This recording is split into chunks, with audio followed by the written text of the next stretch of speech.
ആ വീട് ഫുള്ള് നഷ്ടപ്പെട്ട് ഞാൻ ഗൾഫിലായിരുന്നു. ഗൾഫിൽ നിന്ന് ഇപ്പോൾ ലീവിന് വന്നതാണ്. പാസ്പോർട്ടും കാര്യങ്ങളൊക്കെ എല്ലാം നഷ്ടപ്പെട്ട് ഭയങ്കര സംഭവമാണ്.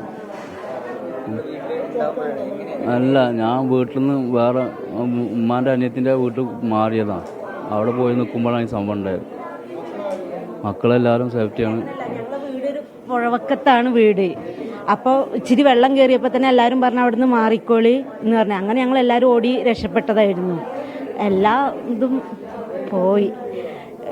ആകെപ്പാടെ ഒരു വീടായിരുന്നു ഞങ്ങളുണ്ടായിരുന്നു. അതൊക്കെ പാടെ ഒരു 5 സെൻറ്റ് സ്ഥലം ഒരു വീടും ഉള്ളായിരുന്നു.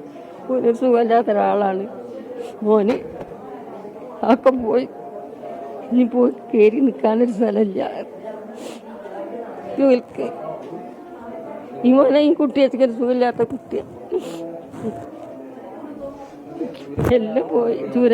മുണ്ടക്കായി അല്ല ചൂരൽമല മുണ്ടക്കായി ആദിക്ക്. പിന്നെ ഇപ്പം ഇങ്ങോട്ട് ഒരു 5 സെൻറ്റ് സ്ഥലം പോയാൽ പക്കത്തെടുത്തിട്ട് വാടകയ്ക്കെന്ന് പാർത്തിനത്.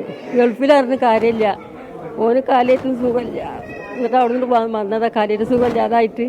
എല്ലാവരും പാടെ കൂടി പഞ്ചായത്തേരും എല്ലാവരും പാടെ കൂടി ഒരു ചെറിയൊരു പേര കെട്ടിക്കൊടുത്തു. 2 റൂമിലൊരു പേര കെട്ടിക്കൊടുത്തായിരുന്നു. ഒലിക്ക് ഇരിക്കാനും വാടകയ്ക്ക് വാർത്ത് ഇടങ്ങേറായിട്ട്. അപ്പം ഇപ്പം അത് പോയി. വീണ് ഈ വയനാട് കുതിരുകയാണ്. ആകെ ഉണ്ടായിരുന്ന പറമ്പും വീടും എല്ലാം നഷ്ടപ്പെട്ടു പോയ കുറേ അധികം മനുഷ്യരുണ്ട്. ഒരു രാത്രി ഉറങ്ങാൻ കിടന്ന് കണ്ണു തുറന്നപ്പോൾ പിന്നെ കുതിച്ചെത്തുന്ന വെള്ളപ്പൊക്കത്തിലെല്ലാം നഷ്ടപ്പെട്ടു പോയ പാവപ്പെട്ട ആളുകളുടെ പ്രതികരണങ്ങളാണ് നിങ്ങൾ കണ്ടത്. ഈ ജനങ്ങളുടെ കണ്ണീരൊപ്പാൻ സർക്കാർ സംവിധാനങ്ങൾക്ക് മാത്രമേ കഴിയൂ. അതേസമയം സഹായിക്കാൻ കഴിയുന്ന മറ്റാളുകൾ കൂടി സഹായിക്കട്ടെ.